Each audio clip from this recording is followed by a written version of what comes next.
मुबारकबाद पेश करता हूँ अपनी तरफ से, अपने हल्के वाले की तरफ से और अपनी पार्टी की तरफ से।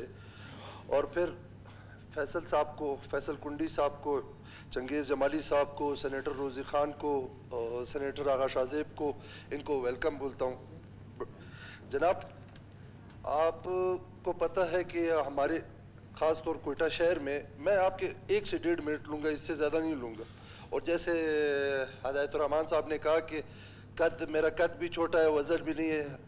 हिदायतुर्रहमान साहब, अगर ऐसे मसला था तो पहले मुझे मौका मिलता, मेरा कद भी लंबा है और वज़न भी ज़्यादा है। तो खैर, मैं सर आपको जनाब स्पीकर, हमारे कोयटा शहर में एक मसला है, 50 साल से इधर लोग रह रहे, 60 साल से लोग रह रहे, मगर वो अपने आप को अपना नहीं समझते, इस शहर को अपना नहीं समझते, क्योंकि इनके साथ एक लफ्ज़ लगा हुआ है सेटलर का।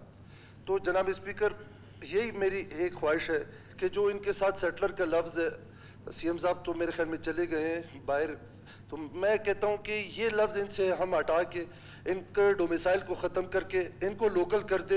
ये टॉप प्रायोरिटी गवर्नमेंट की होनी चाहिए। जज़ाकल्लाह, थैंक यू सो मच।